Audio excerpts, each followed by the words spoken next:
They're a good thing, Wayne. Do you have some for yourself?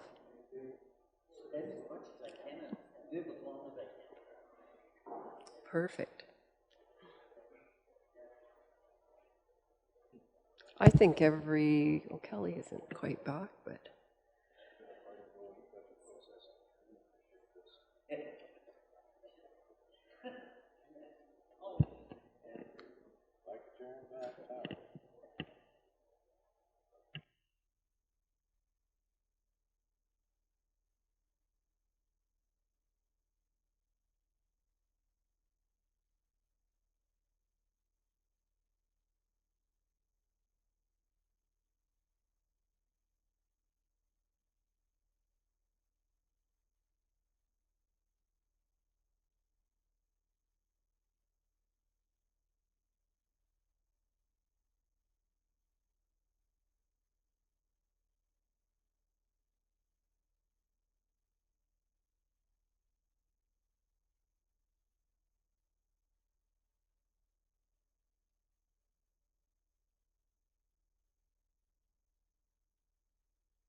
we will get back to discussion, which I should never put off because after lunch, after pizza is never that quick, but we'll endeavor to move this along and the discussion back to economic development, item 64.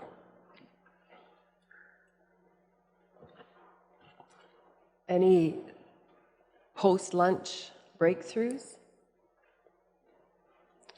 One thing I suggested before I got to the room to eat was I think we should quit calling it economic development. Maybe that'll help. Like, we can't measure economic development. We have trouble understanding really what it is. So, my suggestion was we call it a community profile or development, or I don't know, but something different than economic development, perhaps. However, I do still believe that we need to continue to somehow have regional meetings, and it gives us a framework to have regional meetings at least. Stuart's here. We'll give you a few minutes to catch your breath, Stuart. So, Tracy. Yeah, I guess that was sort of one of my thoughts too, is joint services and economic development are two separate entities. I think maybe we could separate that a little bit. The joint services committee, in my mind, and it maybe is different for you that have been on it since the development of it, but to me the joint services committee is to discuss events or things that happen Shared service. sort of, shared, the fringe area, things that, we coordinate with the city of Brooks, that kind of thing. Economic development doesn't necessarily have to be a part of that. It isn't really. And it's sort of separate, isn't it? Yeah, it should be separate. So, I just want to make sure we clarify that this budget isn't joint services budget, right? Our joint services budget basically would be go back to our fees for the council members that are on that, right? That would be the budget item. And then, but most of what the budget for joint services is made up of is economic development. That's a large part of what we put into it, right? So yeah, it has I don't kind call them the same in my mind. This has always been separate, but you're right. Joint services is simply a committee and it has the expenses of the members who attend. Right. Yeah. So, but the big part of our budget with joint services that we approve has to do with the economic development. So pulling that and looking at economic development separately, maybe something that we should look at separately, I guess, is maybe what I'm questioning. if that makes sense. Kind of, sort of. Brian and then Stuart will move to. So my thoughts, I took some of what Anne Marie was saying when it came to the PEP discussion. I think her idea about using an economic development person in our position to fill that spot actually has quite a bit of appeal to me, somebody that has a trained ear. But how it ties into the other part is maybe going to get a little complicated, but not necessarily. So I looked at it like the same way that the city uses Todd and his staff to do weed control, and why can't we set aside so many hours per year that we're funding that position, and that position is tasked with fulfilling our role, that membership on PEP. That's one of them. There could be other things that we do. Maybe there's an item that's what do you call it? Specific. Let's say there's our data on vacant industrial lots is expired, or we feel it needs to be upgraded. We could contract that position or recruit that economic development position and give them that task. So they would be doing something that would be not only beneficial for the region, but also for the county. So that was the way I looked at it. The other thing that I really struggle with is the NRTA component of what we fund. It's a lot of times, we've looked at projects and they have looked at projects where they get stuff up and there's a certain time frame where they need to be successful on their own. And that's the way I look at NRTA today. I don't think that the money that we put in, and I think it's about $20,000 a year, should be necessary. I think they've gotten mature enough in their time, or they should be, that they should be able to fund that internally.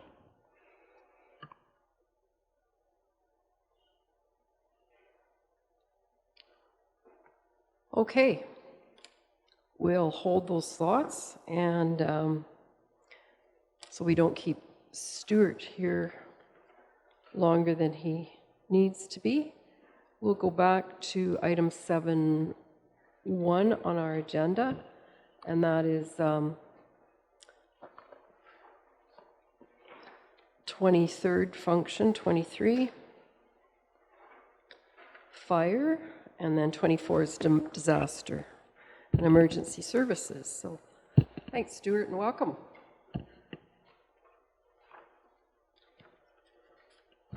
So I'll maybe just provide a high-level overview. I met with Lane and Stuart, and we've looked at all of the different departments. Some of the areas that you'll see movement down include salaries, wages, benefits. We've compared what we've paid each of the departments over 3 years, and we're pretty comfortable in shaving that down a bit, what we're asking for to be available. I mean, that's all reactionary. But we're comfortable with the movement we've made. There might still be some room in future years to continue downward, but that's a big part of it. The AFRACs coming out of your materials, goods, supplies, that was about $330,000 in the prior year. And then we've looked at office supplies, fuel, all of those items. Anywhere that it appeared to be possible for us to eliminate some of the flexibility in the GLs, we have done that. So I know some of the budgets from Rosemary and Duchess, we're still rolling in. I think we've got Bassano, but I don't think we'll see major changes on the operating side of those things. And yeah, so overall you're looking 21, just about 22% down compared to the prior year in terms of draw on the mill rate. We did pull, I'll highlight this again, brought it up during the budget planning. Keith had in his long-term funding plan $200,000 going into that fire apparatus fund for future building renovations or construction. We've removed that $200,000 going in there. Currently, by the end of this year, we'll have $1 million in that fund that's earmarked for building renovations, as well as 1.1 million in there for new water tenders, which we haven't built out the plan for where we're going to build, where we're going to renovate. I think Stuart will maybe speak a little bit about what Patricia had on the wish list. But with that intro, I'll turn it over to Stu to highlight what they've got planned for 2020. All right, thank you very much. Yeah, so exciting times, and just myself being new, getting into things here, there's a lot to take in and figure out. A couple things that we do have, though, capital replacement for this year. Rosemary was supposed to have a light-duty rescue truck replaced in this fiscal year, 2019. With my taking over and stuff like that, it's just not going to work out time-wise. I am working very closely with Rosemary and Jem, who's due for a new light-duty rescue as well next year, and we're hopefully going to get that tender going here as soon as possible. But going into next year, we have that light duty for Gem. We have a medium duty for rescue for Bizano, as well as Bizano's also due for a new brush buggy next year. And then from there, I had made a separate request, and what it was for a trailer that could haul and a portable air compressor. Currently, right now, throughout the County of Newell, we have fill stations for SCBA bottles, and those fill stations don't have a compressor attached to them. We call it a cascade system, where there's 3 different bottles that are on each system, and as an incident is done, the guys refill their SCBA bottles off of these bigger cylinders. When those cylinders are empty, they actually have to disconnect, throw them onto a vehicle, take them to Brooks, Dutchess, or Bizano to get refilled. These bottles are 5 feet tall, 200 pounds, very, very heavy pieces of equipment that have to be moved around, and more than likely, probably by myself. So my proposal was to create a portable air compressor that I could drive around to these other fire halls and fill these cascade systems up as they empty, or as I do my monthly checks on the fire halls, I just top them up to make sure that they're always at 100% air. And by doing that, hopefully that makes us a little more efficient, better time efficiencies there as well, right, between knockdown, getting them filled, going back, and all that kind of stuff. So that was for about $30,000, $29,500 was the request for that, and in the long run, I think it's going to pay for itself pretty quickly. The trailer itself was a little bit bigger. My thought on that was that the trailer could house the portable compressor, but also be used as storage for fire gear. Sometimes fire departments have new members that come on, and all of a sudden they're kind of scrambling around looking for some fire gear and stuff like that. And if we had a shelving unit in there with that fire gear on there, this is just an example of one thing. It'd be easy enough to look, see what we have, and then get it distributed to the different fire departments. So it would be a multi-use trailer for sure, not just for the one purpose. So with that, that's what we have for capital expenditures for 2020. I am currently working on needs assessments for apparatuses throughout the County of Newell, and I've got some thoughts of the Dutchess and Scandias and possibly Rolling Hills with different pieces of apparatus, but I need to finish doing that study and then present it to you as we go, as well as fire halls and renovations, and Patricia wanted to actually add on to their building, and the proposal that they gave me, basically, I thought it was a little light on the costs, and I think a proper needs assessment needs to be done to see whether or not we need to do an addition, or we need to possibly have just a better fire hall there for those guys. So we're working on that. I'm going to be working on that in the first quarter of the year coming up. And then needs assessment for, okay, I talked about the brush buggies and stuff like that. Conversation, I'd like to have some conversation with EID in regards to the Rolling Hills Fire Hall. I know Keith had conversation in the past, but they've got a bay in there that it would be just beneficial for us if we could maybe acquire that bay and then in future have a brush buggy up in that south end, because really there's no rapid response vehicle in that end of the county, and Rolling Hills has a lot of wildland prairie that basically is EID owned. So I'm really hoping if I can present the proposal properly, they will see the benefit to having that piece of equipment there and utilizing that bay, or maybe even adding on to that fire hall. So I'm working on that. And then, of course, we have in the new year review of the new emergency management plan. We have our 1001s coming up in the new year for our firefighters. Unfortunately, the government hasn't told us what our grants are going to be for teaching this year yet, so we're kind of in limbo on that. But in conversation with Kevin, the city fire chief, we are still going to proceed. We see this as a vital and essential thing that needs to be done to get all our firefighters trained to at least that 1001 level, which covers all our NFPAs off. And then other than that, that's about all I have at this time for you. Thanks, Keith. Question. Kelly? Keith, is the 30... Stuart, I'm sorry. That's okay. I'm looking right at you. And, duh, It's sorry, the newness. Stuart. You're new.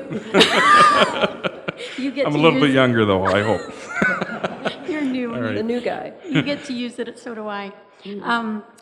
So the 30,000, is it in the budget? I just want to be clear on that.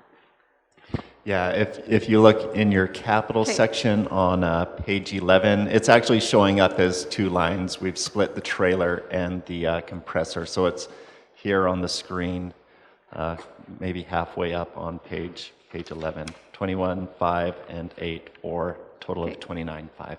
I just wanted to be clear that it wasn't an add-on today or something like that. Then my second question is going back to Duchess. I don't have my binder here in front of me. Did we not talk about a unit replacing truck 62?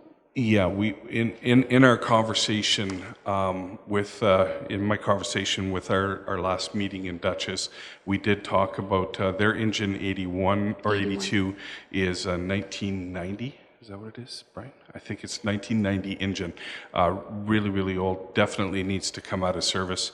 And Greg Witt and I have had very short preliminary talk about the possibility of maybe having a water tender go into that fire hall in replacement of that engine. Two purposes that could happen with that. It still has the pump capability to be a backup engine for Dutchess Fire Department, as well as it gives us a two tender possibility for anywhere in the south then. Currently, Rosemary does not have a water tender, but if there were an incident that could happen there, we could have Bazzano, Gem, we could have Gem, Dutchess then, if they had one, or Dutchess and Brooks, or, somewhat in that comparison, right, where we would have two water tenders that could go to a rural incident where we need lots of water at one time. So, and again, that's all part of the needs assessment for vehicles and placement within the county that I'll be working on here very shortly. So not in this budget. I don't think it's in for this budget at all, no. Thank I you. need to do the assessment first and get approvals, and then we'll put her in the budget from there. Thank you. So. On that same line, you brushed on it, the rescue truck for Rosemary. It was an older one. It was, I thought it was in the budget, but it is not anymore? No, it was in the budget, and it is. It was in the budget for this year. Unfortunately, with me starting in September, working on budget for next year and stuff like that, I just haven't had time to work on a tender to get that out. So I asked Rosemary and the committee if they were willing to kind of hold that off until 2020, and then we could order 2 light-duty rescues at the truck at the same time. My thinking behind it is possibly we might get better buying power if we were ordering 2 rather than 1 at the same time. So that's where that's at.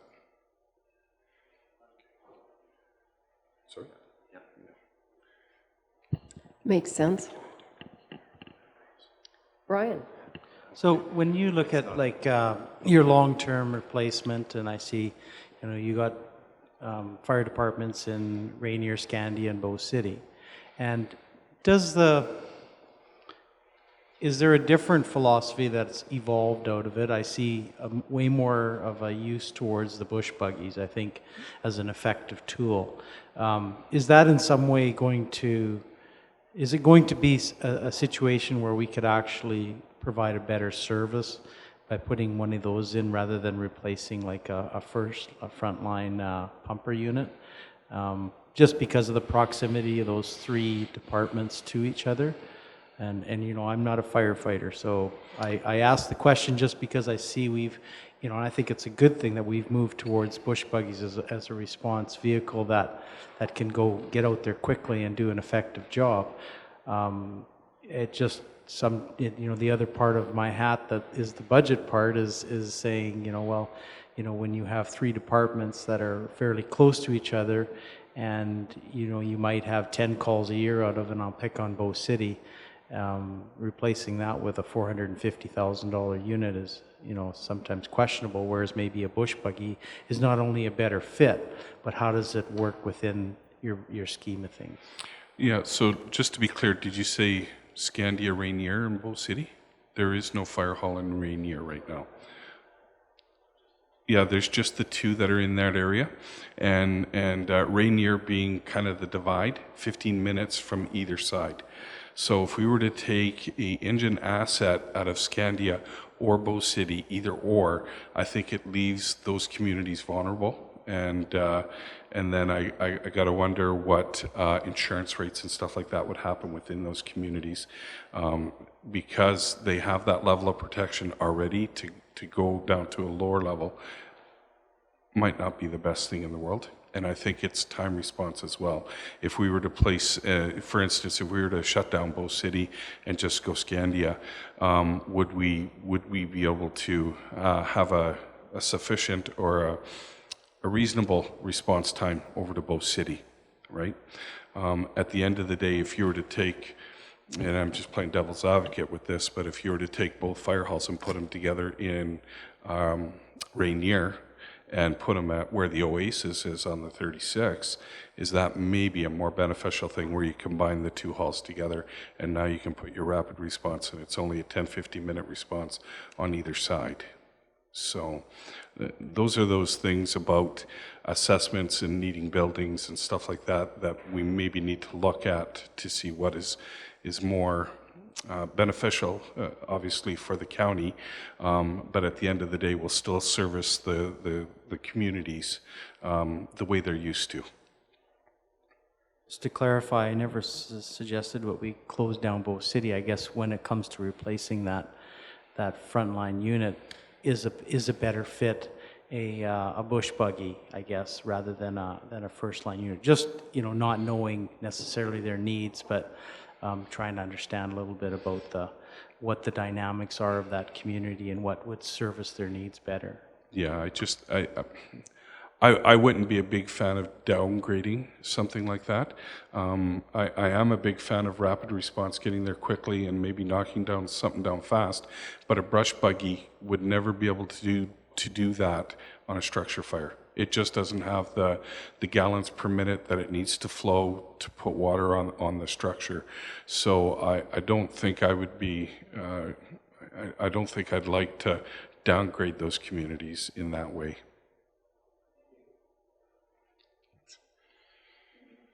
Other thoughts or questions for Stuart?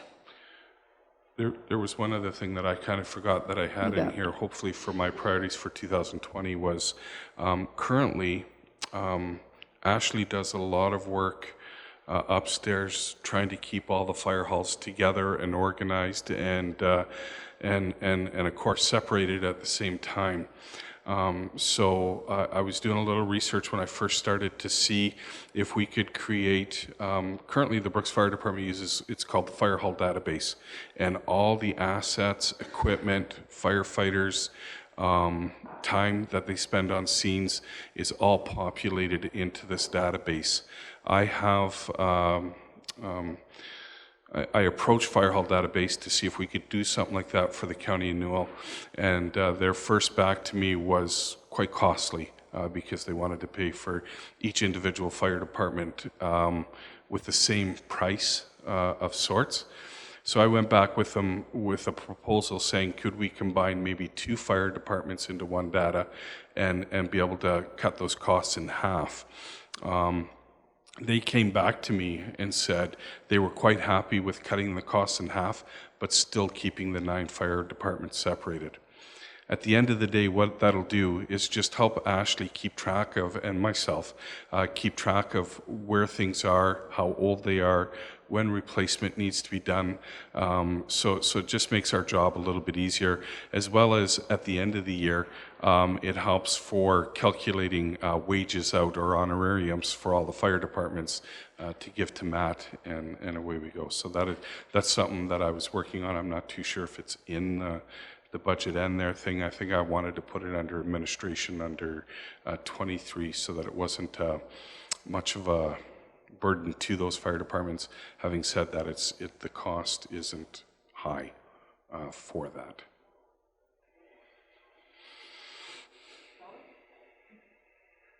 Check with administration, but I'm pretty sure we have those capabilities already, Stuart. Yeah, but those capabilities, I think, are separated over a lot of different programs that are out there, where this would combine everything into one program and keep everything together as one fire hall database, if that makes sense. Sorry, Kevin. Yeah, so I would suggest you work closely with Roberta. She's a certified database administrator, knows the systems inside and out. We'll look at what information you want to collect and what it'll do for you and what the cost is. I know that she's working, e-compliance is what we use now for safety with the city and the county. The county will be moving to Laserfish, which is basically the same program that can be all the structures that e-compliance can do, Laserfish can do, and we already own that. So that's the stuff that Councillor Chrisman's talking about. So talk to Roberta and she'll be able to, the data you're trying to collect and what you're trying to get out, she'll be able to advise you. There doesn't need to be anything expensive with regards to the fire halls. I mean, they're not that big. Right. Small database. Exactly. Thanks. Great to hear of the things that you have in your mind, on your agenda, Stuart, for sure, and in the infotech line as well. Other questions? Tracy? Curious, what was the cost on the database program that you were referring to? Originally, the cost was going to be for all 10 fire departments to be $5,500 a year, but I talked them down to $2,500 for the year for the 9 fire departments. So that's how much the database would cost completely. So a year, yeah. No, not each department. That's for every department. So, Each year. yeah, however you divide that up per each department. I had those numbers, but I don't have them on my computer here. I apologize. So, yeah. Anything else for Stuart? So a few things that you're looking into that this budget comes back to us in December for an interim, but there's always changes I think can be made. So yeah, don't stop your investigating For sure. on any of those things. Anything else? Kevin? So Stuart, our committee was looking at changing our CAM systems in our units for the county, and I understand the fire department is maybe looking at the one that Red Deer 911 uses. Yes. In terms, is that still CAMs? It's not going to be CAMs right now, and we've kind of started the ball rolling. We've been offered a 4-month trial period, and it's called Active 911. And it's an app-based program rather than what is currently in place. What that's going to do for us is take us from this system costing us thousands of dollars a year to hundreds of dollars a year.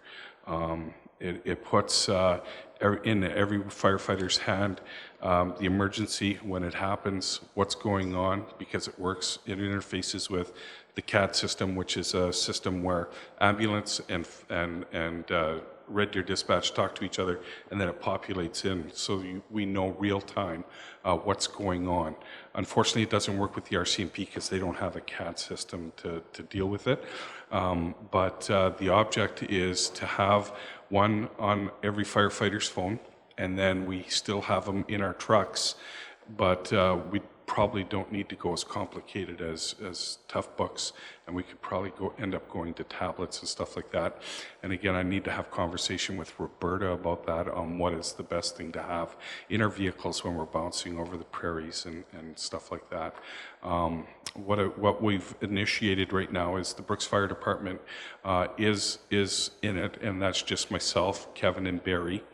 And then we are getting Rolling Hills Fire rolled into it, which is the farthest south, and Gem Fire also involved with it, to which I do believe Dwayne, the fire chief, was hooked up on it on the weekend. The object is we could have lots of dropout that happens far north, far south.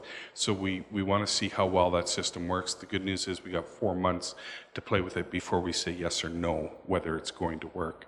But if it does work, there's a huge cost savings to that. And we don't have to worry about county IT, city IT, worrying about updating and all that kind of stuff, because it's a app-based program, it's that programmer's responsibility to keep everything updated. So it really takes a lot of responsibility off the IT.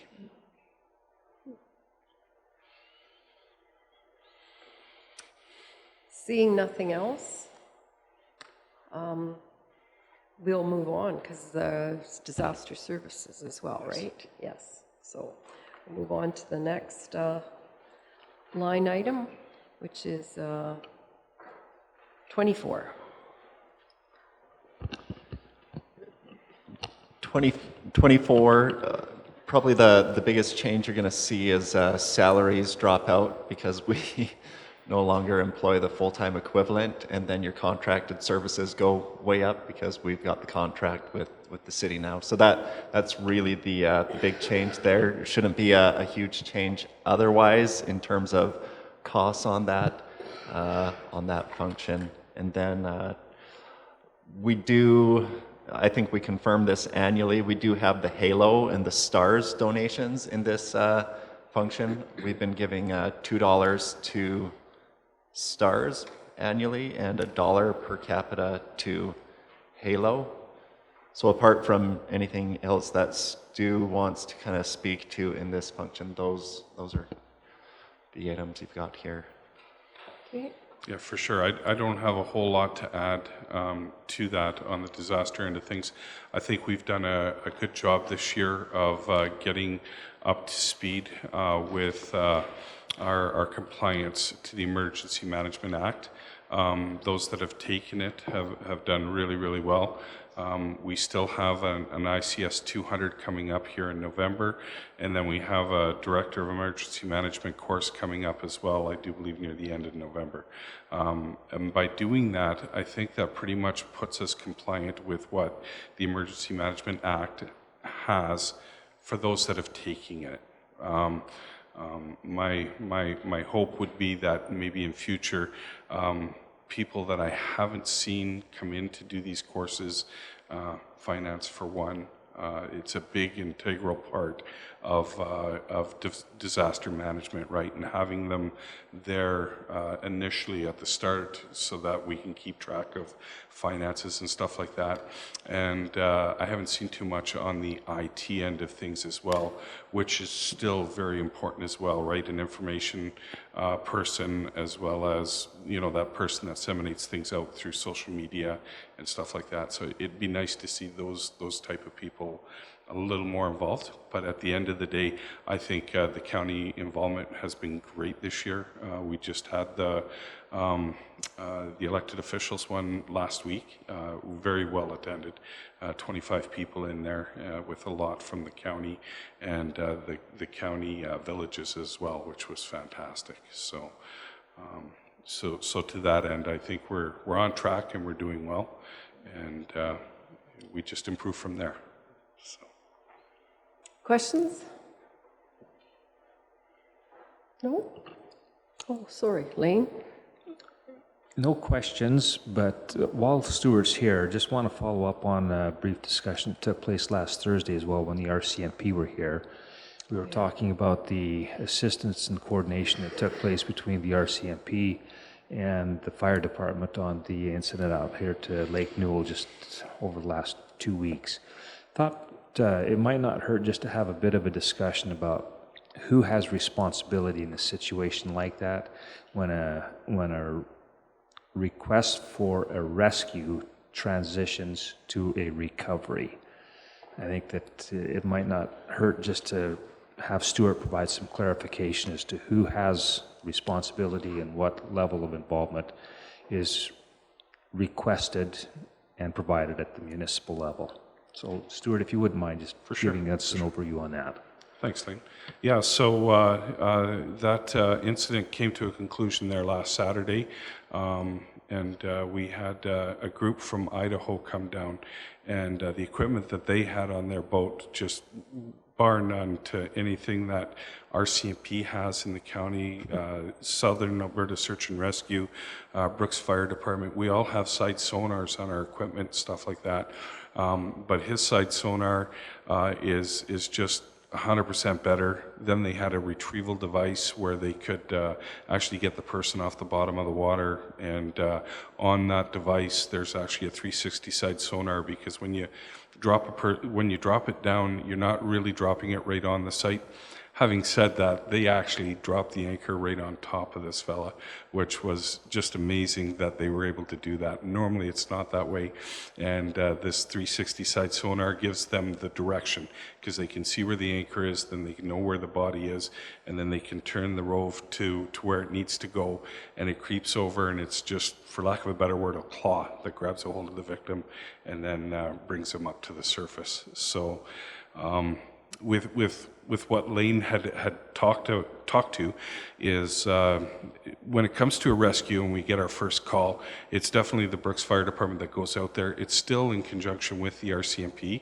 Any incident that happens on the water is the RCMP's responsibility. Unfortunately, they don't have a boat here. They have personnel that change hands quite frequently here in Brooks. So not having that one person that's trained to be on the boat and drive a boat is also a difficulty for them. So they've really relied on the Brooks Fire Department for that initial response to get out into the water. At Lake Newell, at Rolling Hills Reservoir, a couple other spots, Alberta Parks will actually come and assist us as well. So when we're doing a rescue, typically we're going to take control of that and do the rescue as quick as possible. Having said that, we do it with the RCMP, and command, whoever that might be, myself, Kevin, or Barry, will stand unified with the RCMP on shore, and we will coordinate with their okay on what we're doing, which normally they just let us do our thing and away we go. As soon as it comes to a recovery, we know that the person is lost, the person has drowned, or something like that. It's definitely RCMP's jurisdiction because it's a fatality. So they take over. They're the guys that are in charge of that kind of stuff. In this last instance, the RCMP took over, and now I wasn't at the beginning part, but I did take over and finish things off with that rescue, or with that recovery. But my impression was that RCMP gave Southern Alberta Search and Rescue the control on what was happening, because they were the ones that were doing the briefing and stuff like that. And we're totally fine with that. They're the guys that are trained and work hard at doing it all the time, where our firefighters, unfortunately, I was on the boat for when I finally took part in it, because I know how to operate that side sonar and know what I'm looking at when I'm looking at the objects on the bottom of the lake.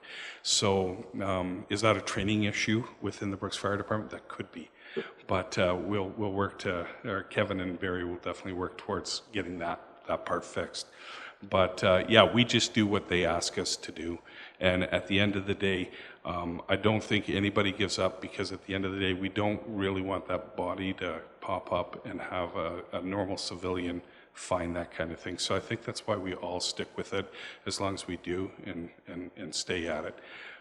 This incident here, we definitely didn't go every single day. The final week, weather was one factor as well, right? Wind, just bad days. So if the water's too choppy, we won't go out and look. For one, the site sonar doesn't work if the water's really choppy. So, but I ended up doing one land search on a Wednesday, and then from there, the RCMP kind of did their daily land searches as well, and then we would have a coordinated effort over the weekends where we would typically start Friday and go to Sunday if need be. In this case here, this past weekend, or the weekend of the 13th, Friday was too windy of a day, but we had these guys from Idaho down, and they had so much knowledge to impart. We actually went back to the fire hall, and we ended up doing a little teach and learn about site sonar, what we're looking for, and stuff like that. So their information and what they had for us was just invaluable. So we did a little bit of learning. It turns out that where the body was recovered was, I don't know if it was my exact spot, but I had one mark where he was looking it over on the Friday, and he turned to me and said, "We're done. We've got him." Like they were that confident that that's where it was.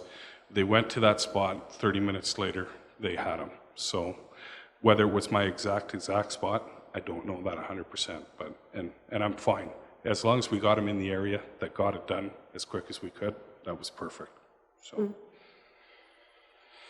Sorry, I told a little story there as I went along, but No, yeah, at the end of the day, on a search, we'll do that, but when it's a recovery, it's RCMP's job to take over and be responsible for every aspect of what goes on at that point.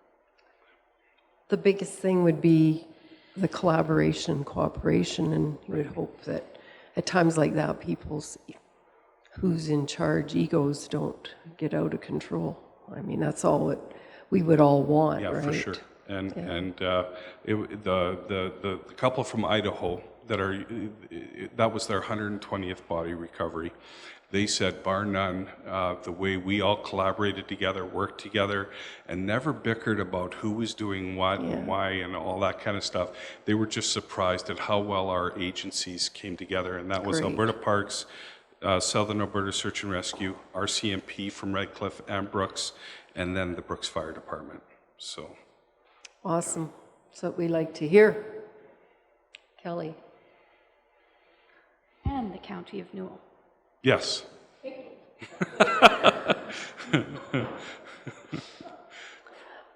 Okay.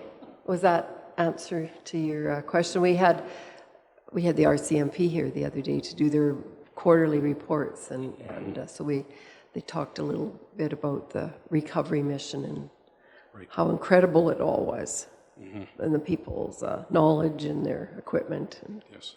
so we look forward to reading more about it. Apparently Sandra's doing a story, right? Yeah.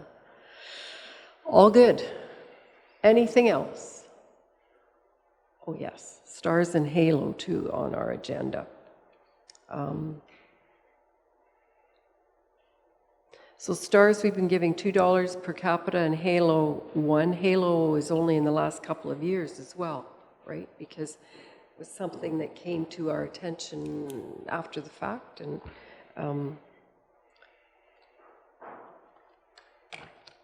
what are your thoughts, Council? I know the Halo guys have been really pressuring me to donate more. But I haven't heard any updates recently about their financial status. I know they were waiting on the budget, and I don't know what happened in the budget either, as far as they went. But Stuart, do you have any thoughts on these two groups and I services? believe both groups are very essential services for us. Halo tends to operate anywhere from this divide line here going east, and Stars will tend to land a little bit more going the other way. I think it's just probably time is what it is. Halo can get here a little bit quicker when we're dealing with Rolling Hills or Tilly or somewhere in that area. So I believe they're both essential services. I know Halo is struggling simply because Stars gets their provincial funding and stuff like that, and Halo just doesn't have that level of service to the point where we have to leave a UHF radio on all our fire trucks because Halo only operates with UHF right now. They don't have the AFRAX system within their helicopters and or their helicopter. And you know, there was discussion at a Newell 911 level about possibly the county of Newell giving them one of our radios so that they could communicate with us, just one of the handheld radios, so that kind of like a donation, because when Halo has to get all that stuff, it's all about licensing and getting the right, of course, equipment into the helicopter and stuff like that.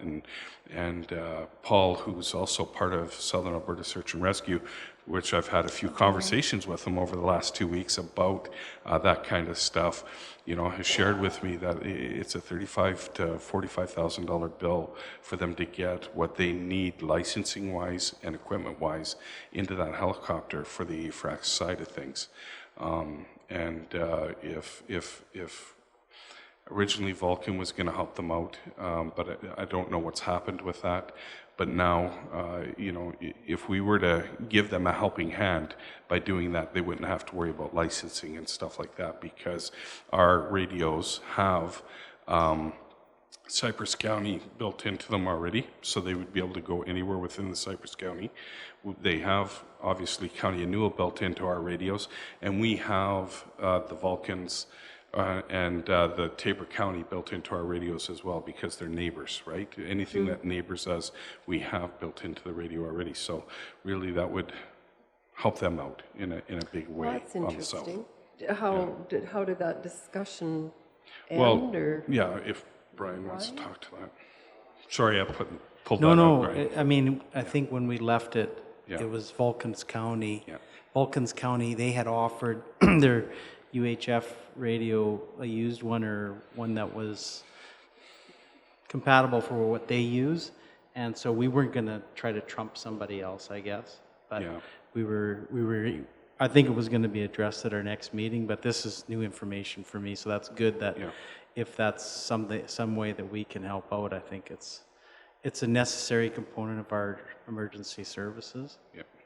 At least I think it is, and it makes sense. It's one of those things. Well, why would we ask somebody to go through another licensing thing that would cost them $35,000-$40,000 when it's really, correct me if I'm wrong, but it's just the cost of the radio. Yeah, one really, handheld which radio, is $3,000, a little better than $3,000, $3,000. So that's 10% of the cost. So that would be a nice add-on or nice thing for them to have, Brian. So that'll be maybe talked about again at not Newell 911.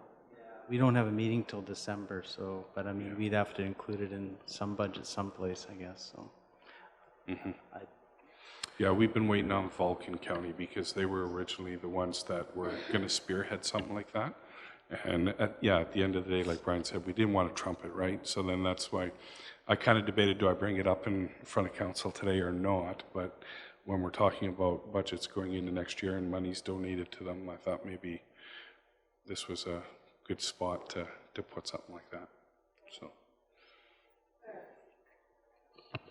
It's my flogging my dead horse thing maybe, but again, we had one air ambulance rescue unit.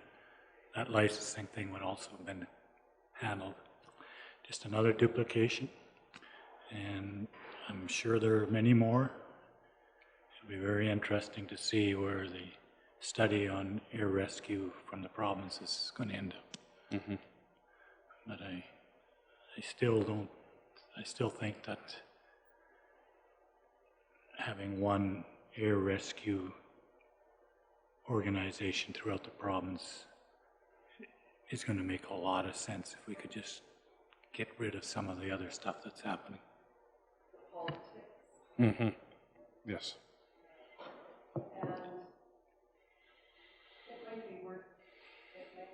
Might be worthwhile leaving this decision until after we find out what actually fell out of the budget yesterday because it seems to me Halo was waiting on the budget to find out if they could really even carry on going forward. I think they're pretty much in need of some more provincial funding. And also, as Clarence pointed out, the Southeast Mayors and Reeves is one group, and I know Halo would be certainly on side, suggested to the government that they do a study and have a look at the whole air ambulance issue in Alberta, not just the South. The North has Heroes and as well as Stars, and how it all fits together, because sometimes we feel there's some politics involved because Stars was the first in, and the government has given them good support.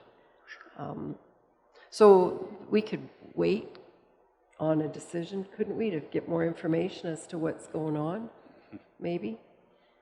So the STARS money would have been, 15,000 plus change, and Halo would have been another 7. So under $25,000 that we're looking at if we went forward with what we had been doing. So if we could wait and see what we find out regarding the budget and take it from there, perhaps. And we should be able to know all of that, perhaps, by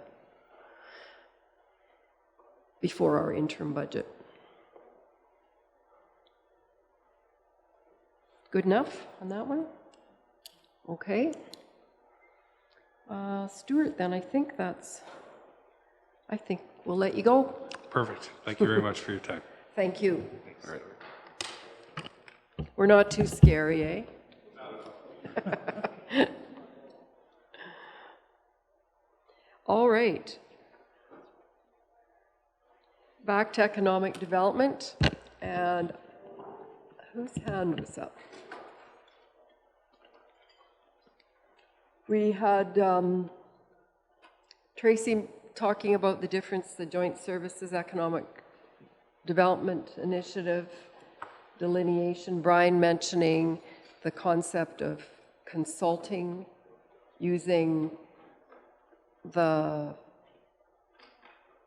setup as it is now, but different, so it would be more of a consulting apparatus for us, and the idea of seeing if it would be possible to have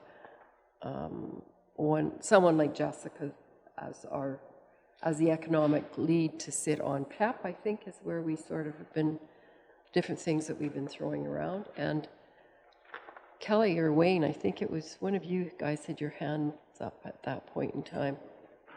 Wasn't you, Wayne? No, it wasn't. So, other thoughts? Should we have a discussion at economic development about some of these things, or first, or you want to make some decisions to take forward to economic development? Or to joint services, or to our group? As I said, what's important to me is that we keep talking, collaborating, communicating with all of our communities within. I just don't think, for me, we have to keep that bigger thought in our mind. That's my only concern. Wayne? Part of economic development, though, was that retaining and bringing in doctors for our community, because that benefits everybody. Yeah, our PAP has sort of been an item on the agenda at Joint Services for years. Wayne? And I think the people who are handling economic development also work on that too. Am I wrong, or? They've sort of been pushed into it, yeah. In the past, it was sort of more the politicians that did that you know, if we were showing the community off to doctors, Brian has driven around prospective doctors in the past, and we meet with them and do things like that, but it's become more of a staff work now. But that is ongoing on the agenda, right? RPAP is always on the agenda. There's a lady, Laura, who represents RPAP and comes to most of our meetings as well, so that wouldn't get lost. Kevin, is that your hand? I was just going to say, I think it might be a good idea to have a terms of reference setting session with Joint Services, Economic Development, whatever you want to call the committee, to determine what it should work on going forward. I think what I'm hearing is there's different views on what comes out, what should come out. I know the small munis are at the table. School divisions come once in a while, the ID. I think it would be a good opportunity to set the goals and objectives moving forward. I don't think we should change the funding arrangement at this point in time. I do think it's subject to the ICF, the IDP, and how all of that goes. Yeah. If it doesn't go very good, I have my own opinion on what we should do, but I do think that it's probably time, because I do hear that there's an interest in trying to hand certain things off or get the committee to do certain things or to work on certain things, and I think that's a valid discussion that probably should take place around the table at some point. So as soon as possible, really, yeah. We debated about when our next meeting would be, also because it would normally be, I think, the weekend of our convention. But how does that sound? We have a discussion, working all of this into it. Anne-Marie? I still have a question about the total amount, because I'm still a little bit confused. Some people say 150,000. I thought it was 188,000. And is there 40,000 that goes to NRTA, 20 for tourism-related projects, and 20 towards their staff member, or what's the total there? So 20 and 22, right? So a total of 42. And that comes out of the 188. So if you if you take NRTA out, it would only have 146,000 left for economic development. Where do you get 188? When I look at my net funding draw for the 2020 budget of economic development, it's 188. Matt's got the answer. Well, the short answer was amalgamation. It's all this math going back and forth kind of a thing, right? So, yeah, we start at 180. We subtract what we paid direct to Canadian Badlands, Palliser, so we're down 12. What we send to the Brooks and Scandia Museum, we get to that net 158 is like the big check we just send to the city. At the end of the year, they'll give us the itemized list of what they spent everything on. I don't have that broken out for how much of that 158 is going to NRTA. It's something we could put in here. It sounds like that would actually be useful to get that level of detail in here. So maybe I'll get that from Lisa and throw that into the next draft so it's clear what that 158 is paying for item by item. And we would have it in our budget. Do you have it handy there to, no? We don't, doesn't matter, Matt's gonna can get it out to everybody. If you have a copy of the joint service, could I get a copy of that budget? Do you have one for 2020? Oh yeah, that'd be great. And then I'll update this with the detail lines. So NRTA is not under economic development. It's under joint services. Boy, I'm getting confused. I think we're talking 6 to 1, half dozen of another, that we're, all of joint services falls under our economic development function in our budget.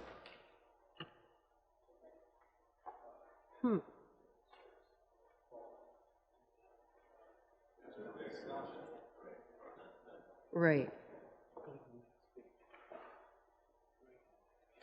Right-hand page, Clarence?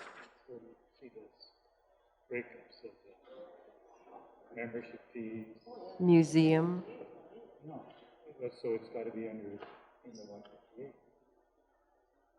Right, yeah, it would be included in that 158. The list that we get billed for at the end of the year showing what they paid for 100% less what we paid, it's madness, but there's a lot of detail we could throw into that $158,000 line.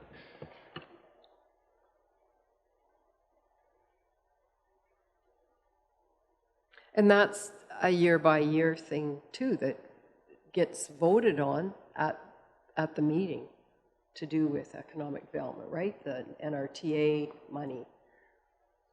Because some of it goes to staff and some goes to the grant money that is given out to the applicants. 2022. Yeah. Anything else? Tracy? Yeah, I just found, just to clarify, so to NRTA, the funds that come out is, for the Tourism Development Fund, it's 22.5, and for marketing administrative support is 20,000. That's staff. Yep. Yeah.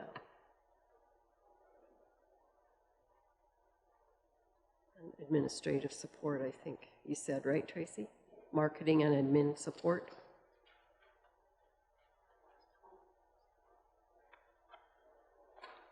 Is that 22 or 20? I thought it was 22.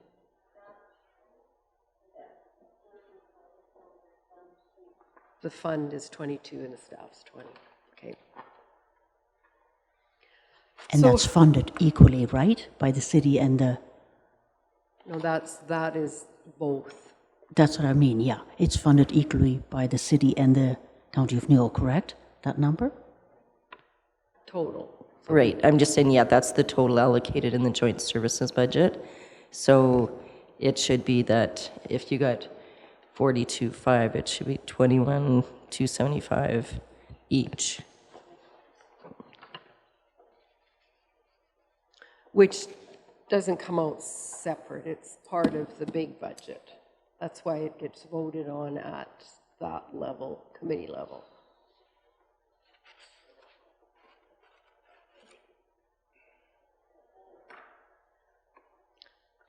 Kelly? So, would it make sense if we're making baby steps progress on the economic development discussion, would it make sense to back out of PEP now? No? Okay. That's just my opinion. Have we left that idea? Because I just want to be on the same page. If we keep intermixing the conversation, and to me, they're not totally the same. They're bigger picture, smaller picture. So how do we stand on the bigger picture? We heard Clarence's thoughts. Well, I don't know how we could have a discussion about PEP in particular if we're thinking of seeing if we could work it to have a economic development employee attend. Like, I think that has to be talked about first, don't you think, you guys? Yeah. Wayne? If we decide we want to go with an economic development person, say for the business rep, do we have to discuss that with the board of PEP, whether they want one? That would have to come up also. I think it would all have to be discussed on both sides. No? No? Anne-Marie? PEP has agreed to having two representatives from our County of Newell, and one is a councillor and one is a business rep. And who that business rep is up to us, not up to PEP. Perfect. So that conversation needs to be part and parcel of the bigger conversation with the city about economic development and the terms of reference, as Kevin pointed out. Is that what you're thinking? No, it's a separate, totally separate conversation? I mean, because one of their employees is involved, I sort of think it is part of the conversation myself, but maybe not. Brian? Well, the conversation is always important. I would never dissuade them from them knowing our plans, but ultimately, if that's a position that we wish to define as a role that we desire within our economic development, that would be what we decide. It's not a, I mean, if the city agrees. Only if we decide to stay involved, though. Right, but if our wish is, as I indicated, from my perspective, to have one of those economic development people that is employed by the city fill one of those seats that we have at PEP, that's our decision. I mean, that we let the city know that that's what our role is fine. I never want to go away from, but I think it is our decision if we're funding that position. Well, if they decide they want Matt to do something, I think we need to sort of be a bigger part of the discussion. They don't pay Matt. This person is paid by both of us. Okay, but that's if we're staying part of the group, right? If we're not, we'd have to have a different conversation, is all I'm saying. Like if we're not continuing to partner with the city for economic development, we can't just tell them that, is what I'm saying. So what I'm saying is let's have the conversation about all of this stuff before we start making decisions that may or may not work for the PEP appointment.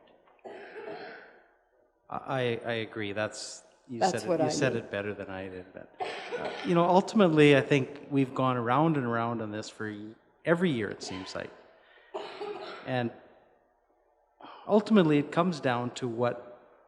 If we continue to do the same thing, we're going to continue to get the same results. Mm-hmm. So let's look at a way to change it up. That's in a nutshell. Sounds good. Tracy?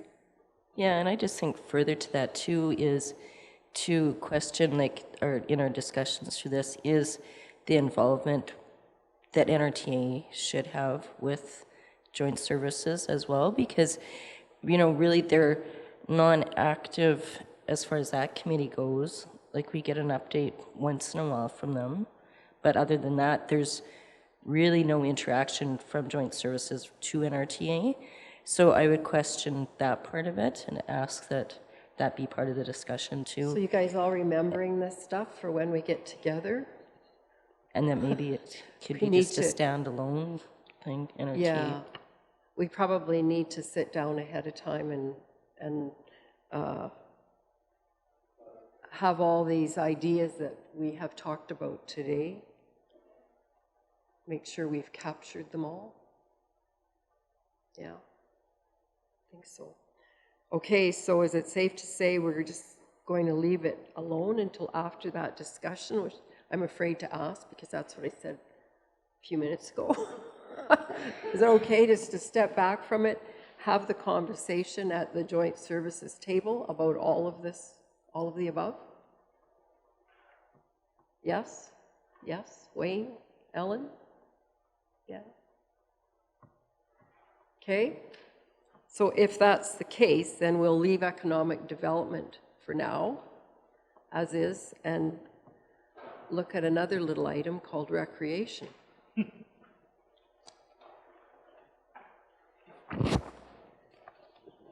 Another little item, yeah.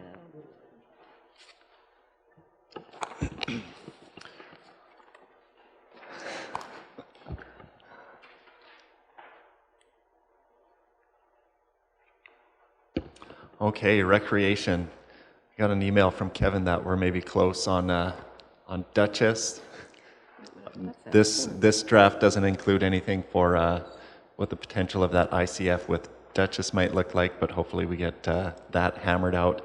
Really, you're looking at status quo. Speaking with Amanda at Bassano, there might be a few changes one way or the other. You know, we're talking thousands of dollars, not huge movement either way on Bassano. So really what you've got in recreation is more of what you've had in previous years, still socking away about 1.4 million into that recreation fund, which is could be something that you talk about capital-wise, what the next steps are for formalizing a program, or we can punt that one down the road as maybe part of the ICF bit as well. But that's, I think, it in a nutshell. Not a lot of excitement in recreation. Thoughts, conversation, questions?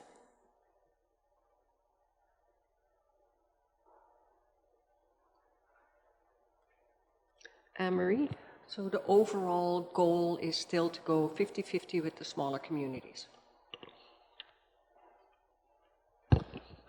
Is that the overall goal?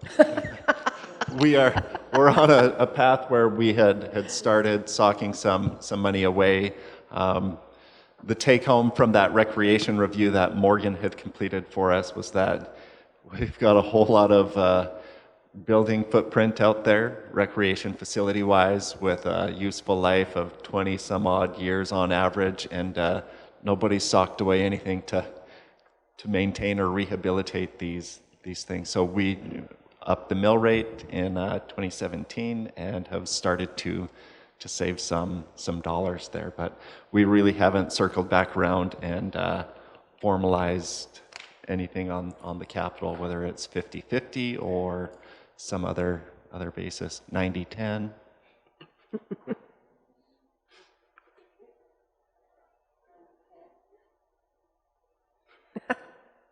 Clarence? So the 75,000 that we're paying the city now comes out of the 144? Okay.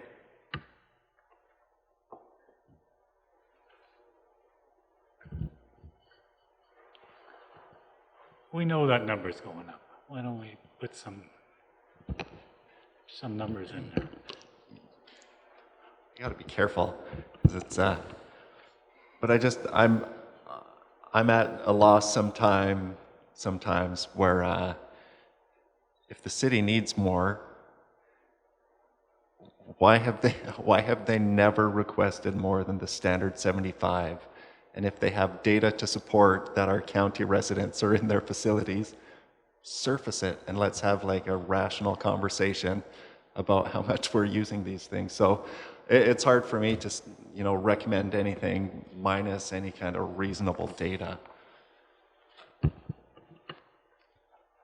The way it looks, I mean, the letter we keep getting from their director of recreation is 75, another 75. They've got all the data on their side to ask for 80, 85, 90, but they don't. Kevin? Madam Reeve, just going to get to the population question. That was the original intent of these agreements, was be negotiated based on population of the divisions with the urban center. The existing agreements have varied, but they've been based on identified assessment in places. So for Bassano, for instance, the one that we have in place, it's 50-50. Population is under 50%. Identified assessment is over 50% county share. That agreement was negotiated at 50-50 based on council's directions. The existing ones that we have, Brooks doesn't have one in terms of other than the 75,000 that they get, so we've advanced the population with them. They've came back and said they want equalized assessment per capita. And of course theirs is under 100,000, ours is, before the changes in assessment, was 560. So we were picking up per capita a lot more money. That's where we sat. We haven't been back to the table with the city at all on it. There wasn't any interest to negotiate that or pay for half of their facilities, which that's what it would have worked out to. Rosemary and Duchess, I'm guessing that it's going to be somewhere between the population formula and the identified assessment. But to be the flat out 50-50, they're not interested in that, either one of them. They being Duchess and Rosemary. Yep. Just to settle on 50-50. It has to be based on what they believe is either assessment or we believe population. So my guess is their existing agreement's based on identified assessment. We're going to have a hard time selling something that's less than what they get or what they would be entitled to under the existing agreement. Does that answer it? I have a little bit of trouble with they. I mean, Duchess is completely different when it comes to recreation than Rosemary, so we should look at them individually. So that's just a comment. And with Brooks, I mean, I guess we just continue to give 75,000 until they come up with good reasons, like you say, Matt, for us to increase it, which we're willing to do, but they have to come with the numbers to say, this is what we like and this is what it's based on.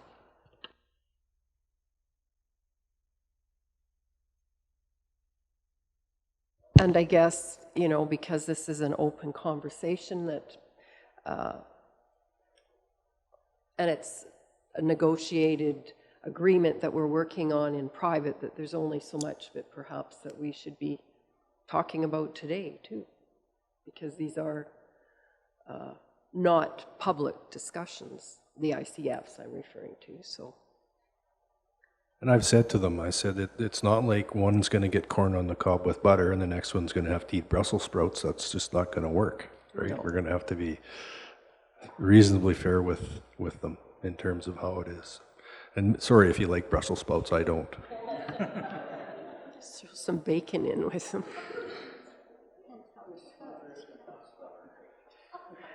So, how do we leave this then? Matt?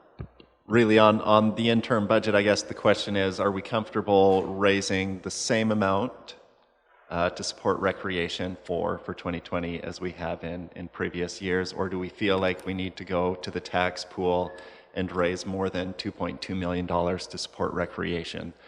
Keeping in mind that within that 2.2 was 1.4 that we're socking away to reserves, which gives you some room to play if somebody comes and makes a deal on operating that costs you another $10,000 or $20,000. You've got the cash envelope to kind of deal with that with this $2.2 million ask.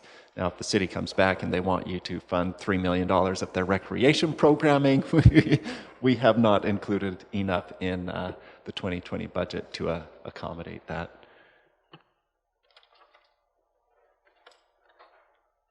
Clarence? Well, we can only deal with what we know, so let's stay with it. I think we all know that it's going to, that's why the stabilization fund might be pretty useful, getting smaller by the minute. Kevin? I'll just add one more thing. When we set the $500,000 for recreation, we had a estimation of what we felt was going to be required, operating and capital, over the long term. So that money that's being tucked away is being tucked away based on the basis of replacement and county share of dollars. If things don't get replaced that are in part of that report, then of course that can be adjusted. So I think that we need to keep that $500,000 there to make sure that we have, without having to go back and hit the ratepayers for more, make sure that we have enough there that's going to handle the operations and the capital, at least on the short term. Is this the second or third year of that? Fourth? Ooh. 2017 was the first year.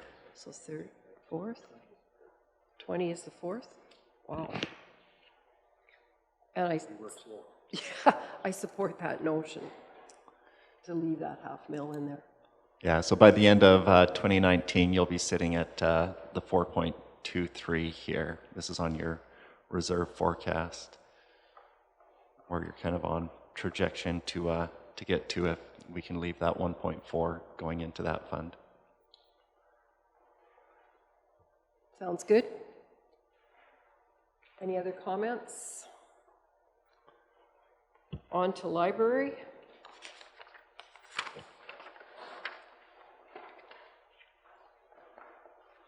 I don't know if, Lane, you've got any additional information on library, but this one looks status quo as well, more or less.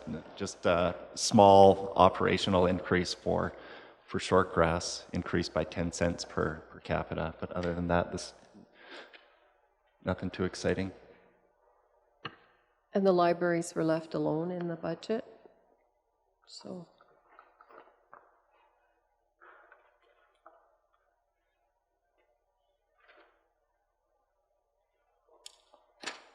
anything else on the libraries or anything else on the agenda here? I think we need to circle back to function 0. We had Oh, yes. skipped that one. Right. 7.3, general government. Yeah, general government.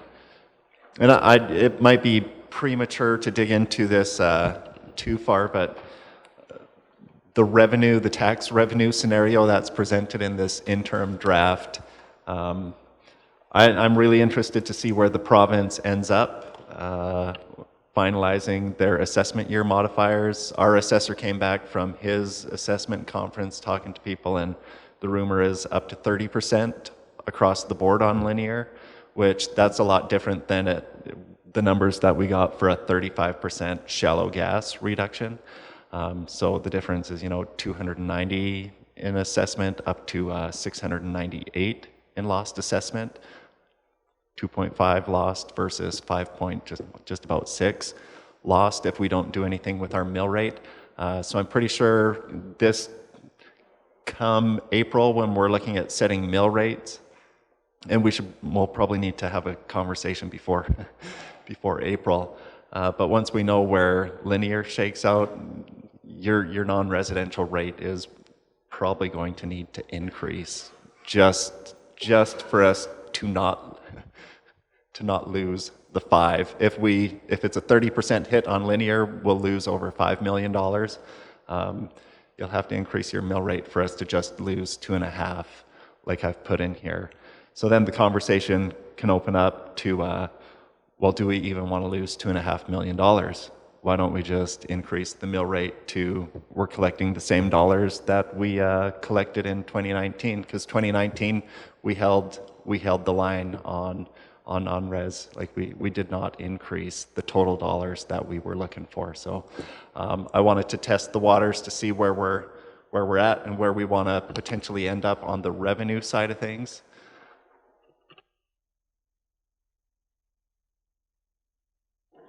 If we do this and every other municipality in the province does the same thing, is the province going to come back on us? Because this 30% reduction was supposed to help the shallow gas. If we increase our mill rate to get the same money from them, how the heck is this helping the shallow gas? So they'll come up with another plan. I know that. Right, and that was kind of the reasoning behind, all right, we've had some pretty strong signals the last couple of years coming from our gas producers. We need to reduce our expenses by 30%. We had the province mandate a refund of 35%. So this 2.5 that we're coming in less gives a nod to that,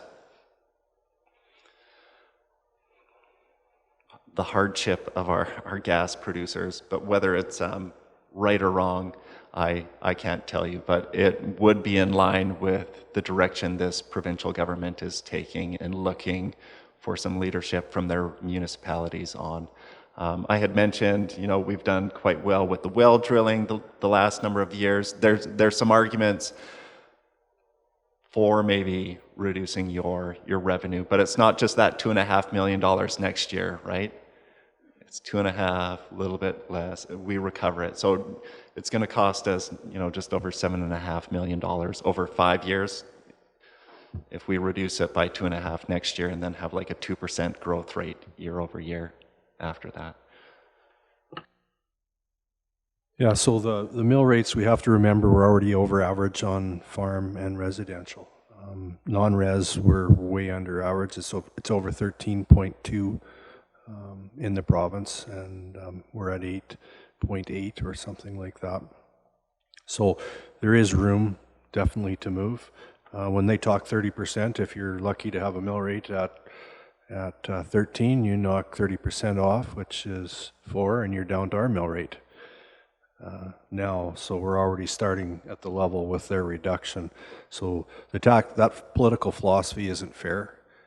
To use a 30% reduction, because efficient municipalities like this one get double penalized then because you have been efficient. So my belief is that you need to make sure you keep enough to handle your restricted surplus, which I think the average is 11 million over the next 10 years. You need to have that. So your amortization's around 7.5. So you've got 3.5 million roughly there that you've got to tuck away if you're going to fund it consistently from year to year. And then set the mill rate accordingly. Capital investment's going to change from year to year. So you have to take that into account. Divide your capital plan out over 10 years, which Matt has there. And then adjust accordingly. Put in the small business corporate non-res rate. Give them an incentive, because I don't believe big corporate oil companies, and if they're going to tax entire linear the same way and reduce it by 30% on a political statement, I don't think that the rest of the ratepayers should pick that up. And I don't believe shallow gas, everybody knows that that's been a tough industry for years based on the price, but I don't think a lot of these companies, from what I see, what their bottom line is that they need subsidy from anybody. So my recommendation would be is that if you edge anything up, you edge it up on the non-res side, and you give the small non-res businesses a break.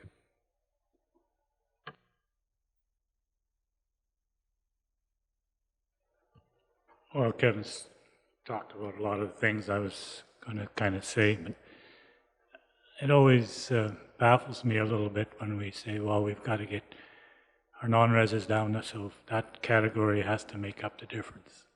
That's fine if we've been undertaxing them, but if we've been overtaxing them, we probably shouldn't be doing that. So there's lots of, I'm not a believer in that that in perpetuity that we can get the same amount of money from every single category. I think as conditions change, as assessments change in different areas of our taxation base, you make adjustments in different areas, and so I don't want us get caught into the idea, well, non-res is down so much, we should increase it just totally from there and make up for that difference. It's totally unfair to say that every municipality was taxing their non-res or the shallow gas wells unfairly, because they were all over the map. So how can you treat everybody the same? And likewise, we can't treat everybody the same either. So I just think we have to, and I think we do that, say this is the amount of money we have to run to operate. We want some money for capital. We want some money left over to put away for a rainy day. Where do we best draw that from? We've taken the attitude that our farmland has been undertaxed. We now, and I wasn't aware that we were above average, but maybe in the broader picture, they're still undertaxed. Maybe everybody's undertaxing them. And so slowly we've been trying to raise that. If our non-res, and we've done it now with small business and the larger ones, we have the ability to change that. So I think we have to look at a whole bunch of factors. And I think if someone could kind of get it all on one little sheet saying, here it is, that would help us a lot. Balance this, balance averages, balance how much money we need, and go back and forth that way. And finally figure out where our tax rate should be come, when is it, April we do that, or February, whenever? End of February.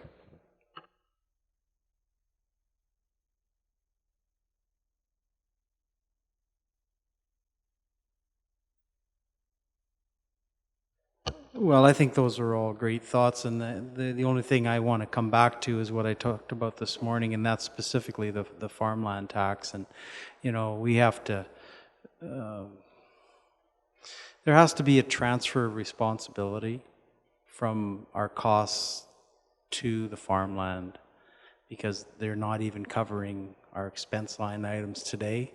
And as if we see a further erosion, and I think the direction is going to point towards that, we run an efficient county. There has to be responsibility on the part of one of the most undertaxed areas of our assessment to pick up some of that share. And I think it has to be greater than those projections. We need to get closer to that. And I don't know what that number is, but I think we need to prepare our landowners that we have to pick up, they have to pick up some of that, because they have been given a gift. That's been reminded to me by several very big landowners that they have been given a gift over the last few years, and there needs to be a bit of a day of reckoning. And it doesn't have to be tax shock. I'm not suggesting that for a second, but I do think that we have to be a little bit more aggressive in that area.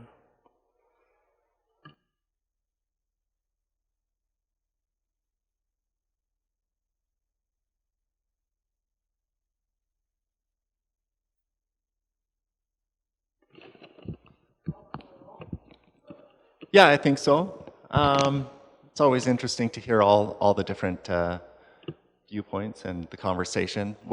And a lot of times it's what I'm not hearing, right? So that says a lot, right? So I'm not hearing, no, we're not. You raise those rates and we're taking that 2.5. So what I'm hearing is the interim will go in just losing the 2.5 million on the non-res. If the assessment drops further, we'll raise our rate. So that 30% drop that I talked about, our non-res rate would need to go up to 9.2756 is what I've got modeled. So we're still pretty competitive. We're under the average on the non-res side of things. And then from Councillor DeJong, I'm hearing we could potentially be a little more aggressive than maybe a 0.75 mil increase year over year on our farmland, guys. But I didn't hear an amount. So I could bring another model back where we look at a mil year over year, what that impact is. It's pretty easy to model that stuff if you wanted to see that, if there's any appetite for it, or if we save that for a 2021 conversation. Question, maybe Kevin or Matt might know. We're above the average. No, we're above the average on the farmland. In the areas, I'm curious, like where there's other big linear income, are we still above? Yeah, so farmland and residential has been combined, so they go with 1 mill rate, one average mill rate on the information returns. That's going to be separated this year, I believe, so we'll have a better idea where we actually sit. But when I say we're over average based on our peer group municipalities. Okay. And we're just over 4. The peer group is right around 4. It's not hugely over average.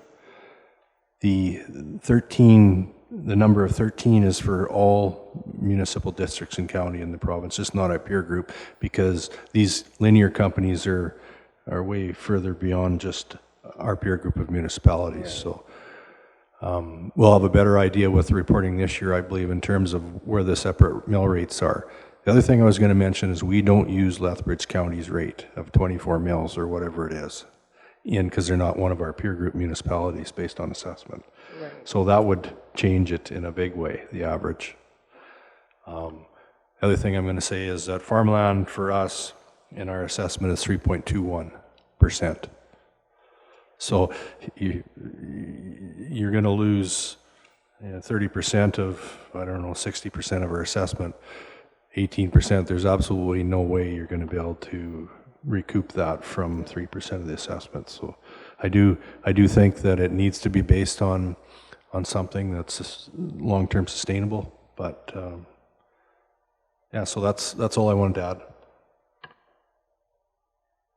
On the farmland point, I will just refer you back to the slides this morning did have a rate comparison, just the farmland, and this we pulled for Red Deer, Cypress, Sturgeon, Bonnyville, Mountain View, Newell, Wheatland, Brazeau, Lac La Biche, Opportunity, and Wetaskiwin is what you see on this slide here. So we're Kevin uses averages, I use median. Median's the middle, half above, half below kind of a thing.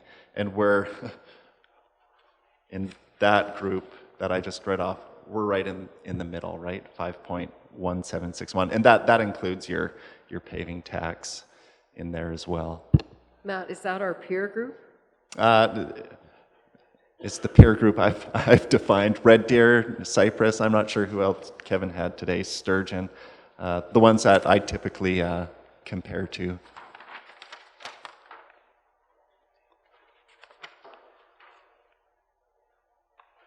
Yeah, I just base ours on assessment, above and below us. And it's interesting, last year was the first year that the statistical information return actually gave you the option to report a farmland rate separately.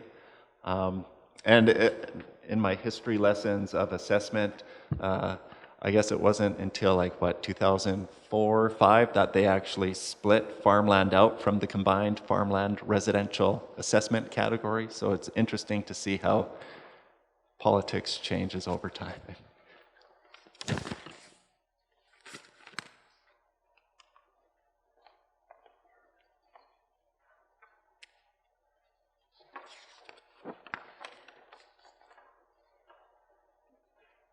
All right. What else?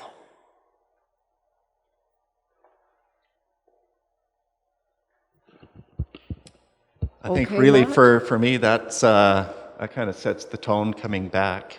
I don't think we highlighted anything that anybody was eager to pull out of budget today. So when we come back in December, apart from maybe some of the minor changes we have flowing through from Bassano and some of the fire departments where we'll update lines, what you're looking at is your interim draft. Other comments or questions? Kevin? So I just want to roll up a little bit of a quick summary of what we've sort of dealt with. And we talked earlier about the big 3 items and the big 4 in the budget. So when we look at this budget compared to last year's budgets, we're down just about 4%. We had a reduction last year. So when municipalities talk about holding the line, we're already beating that. And that's rolling it up in the big scheme. So we know that there's additional costs in places, and we know that there's been reductions. Staff's gone through and pulled a lot of stuff that hasn't been used. Between our FTE equivalent is down again. So when I look at the budget, I'm happy when the operational component is like that, when it's lean and we're able to trend it, because that allows capital investment. And we know that capital investment's got this county to where it is today. That's got us to our assets of being still at 75% of useful life, one of the highest in the province. So, and I think we can continue to invest in the capital that's over and above our depreciation and our restricted reserve requirements. We're going to be perfect going forward. Lionel? Well, I just wanted to say kudos to you, Matt, and your department, and Kevin, and everybody here on presenting a budget that wasn't all doom and gloom, and that's looking into the future. I've experienced some groups lately who are the exact opposite. They're all home. They got their head under their hoods over their heads and tails between their legs and running scared, and I really don't believe that's necessary. Anytime in my career that I panicked, I made a mistake. And I did it once quite bad, actually, when the bond market crashed. And I reacted to it. Big mistake. So when things look a little gloomy, well, you just work through it and find ways of coming out ahead. And so I really appreciated going through this budget and how well I felt about it after I was done. I want to thank you. Thanks, Lionel, and thank you, Matt, Stephanie, and Kevin, Lane, and right. No leadership there at all. And our all my colleagues around the table. So we'll adjourn 2:25.